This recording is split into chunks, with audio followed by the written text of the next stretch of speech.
At gayon na lamang ang pagsinta ng Diyos sa sanlibutan na ibinigay niya ang kanyang buktong na anak.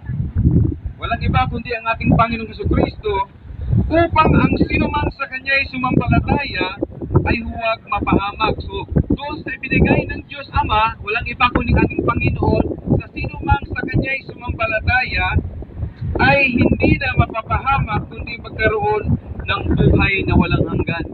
So marahil ang mga katagang ito ay iyong napapakinggan, pero sa iyong buhay ay minsan ba iyo bang napagtanto, iyo bang naiisip na ano ba yung sinasabi na ibinigay ng Ama buhat sa langit, na ang sabi niya ay ang sino mang sumampalataya sa ating Panginoong Hesus ay hindi na mapapahamak kundi magkaroon ng buhay na walang hanggan.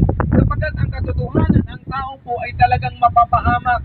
Yan po'y nakalagay sa Roma 3:10 na ang tao po ay hindi nakaabot sa pamantayan ng Diyos. Tayo po ay hindi matuwid. At sabi ng Roma 6:23 na ang kabayaran ng ating mga pagkakasala, ng ating kasalanan, ito ay tiyak na kamatayan, hindi lamang sa pisikal, sapagkat lahat tayo po ay harap sa kamatayan. Ang sinasabing kamatayan ng pagkapahamak, ito po ay sa kabilang buhay, sa kaparusahan, ito po ay sa impyerno. So may sabihin mo ba, totoo bang impyerno?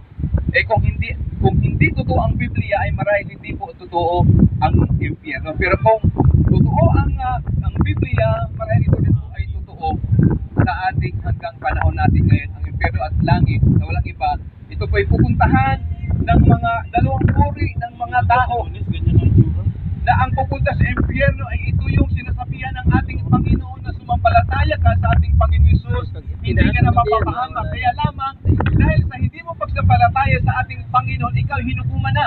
Ikaw na yung mapapahamak.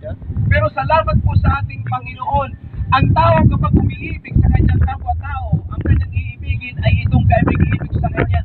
Ito po ay kaaya-aya, o pwede niya sabihin, ito kasi ay mabait, ito kasi ay, ito po ay taong matulungin, kaya hindi mo po pwedeng hindi siya iibigin kasi nga meron kang nakikitang magandang katangian. Pero sa ating Panginoong Hesus, tayo bilang tao na hindi karapat-dapat magsalanan sa harapan ng ating Panginoon, sa kabila na tayo ay ganoon ang ating kalalagay, sitwasyon sa kanyang harapan, inibig niya tayo.